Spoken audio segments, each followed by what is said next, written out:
Hello from Jonathan and from me. Welcome to the programme. Well, first tonight, the latest step in the region's renewable energy revolution. Today, a wind farm which creates enough energy to power 100,000 homes was officially opened off the Essex coast. Gunfleet Sands is just one of a number of green energy projects off our shores, with a number of larger and more powerful wind farms in the pipeline. But is wind power the answer to all of our energy needs? And how important is it to our region's economy? Well, Victoria Webb joins us now from Frinton on Sea. Victoria, we can see that the wind is certainly having a significant effect on your hair this evening, but how significant is the day?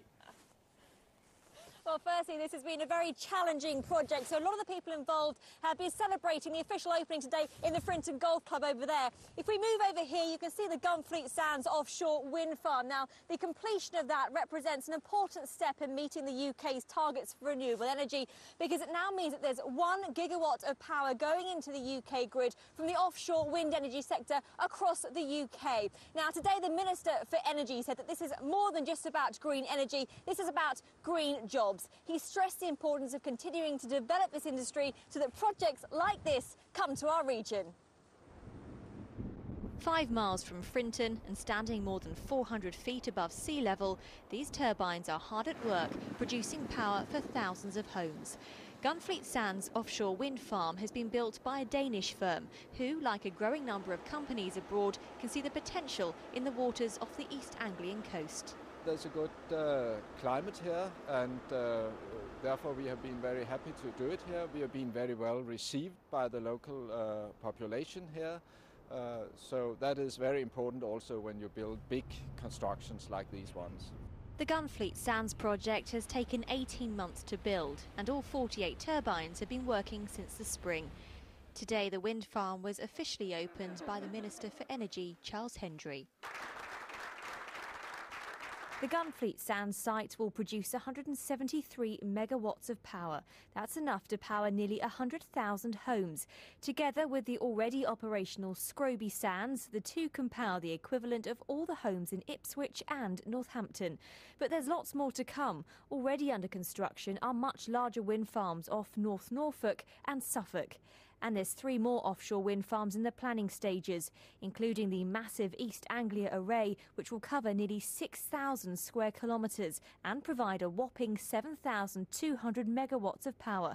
In total, that's enough to power all the homes in the Anglia region twice over. The Gunfleet Sands offshore wind farm will be operated and maintained from Brightlingsea. So as well as recruiting people from this area during the construction process, they'll continue taking on local people for years to come. It's meant jobs both on the boats and for the port. There were 15 boats here operating at one stage, and certainly lots of the boats were using local people. I think we're talking about careers. Young people today will be able to start their career, get the skills that they need to look to go into either the manufacture of these turbines, the installation of these turbines, or eventually the maintenance of these turbines. The turbines will only be able to generate the maximum amount of electricity 40% of the time. And when there's not enough wind, power will come from other sources. Some would say, isn't this a waste of money? Shouldn't we be putting our money into, say, nuclear power? Well, it's a combination. I think our view is that energy security comes from having a broad range of generating facilities. We are keen to see new nuclear being built as long as it can be done without subsidy. But that can't happen for the best part of 10 years. And so in the meantime, we know we've got an enormous amount of new energy requirement which is there, and wind is part of enabling us to meet that. This renewable energy expert agrees that we shouldn't rely solely on wind power. Wind is the one which is technically developed at this present time. We should also be looking at others. Indeed, we need a balance mix, and that is actually crucial. The construction of the wind farm may be complete, but locals like Chris will now be playing an important role in its future. Well, Victoria, from that report there, it seems there are going to be plenty more of them in the future, whether you love them or loathe them.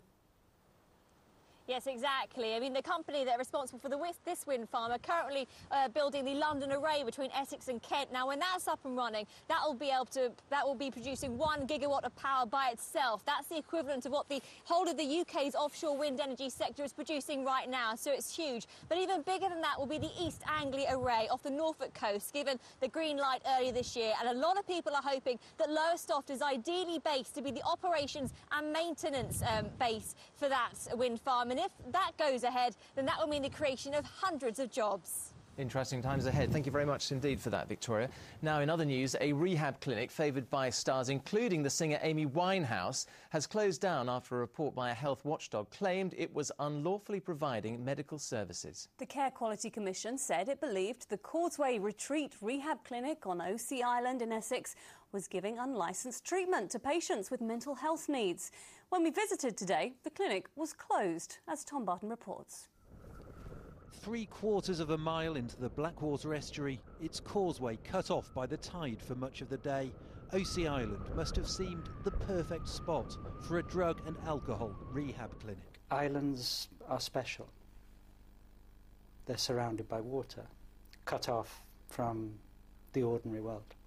The island's private Causeway Retreat, with luxurious rooms and beautiful views, was reported to cost £12,000 a week for an inpatient stay. They tried to make me go to rehab. I said no, no, no.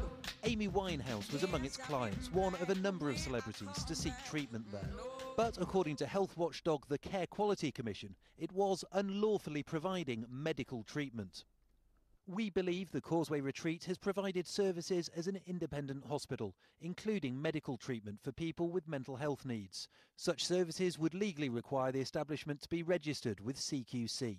In registering, they have to demonstrate that they can meet minimum standards of quality and safety. And this includes the NHS, voluntary organisations, and it also includes private companies who set up rehab clinics, for example. We asked the Causeway Retreat for an interview, but were told no one was available. When we visited, signs of maintenance work were the only indications of life. The clinic is now completely closed. I'm told there have been no patients here for a number of weeks, and the manor house is entirely deserted.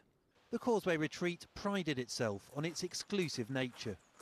As an exclusive clinic, we are one of the most luxurious and unique destinations in the world.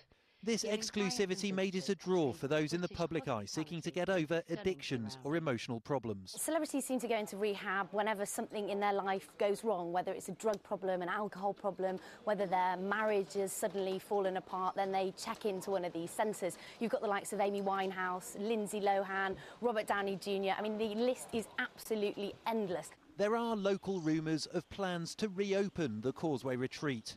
If that happens, the Care Quality Commission says it will continue to keep a close eye on it. Tom Barton, Anglia News on OSEA Island in Essex.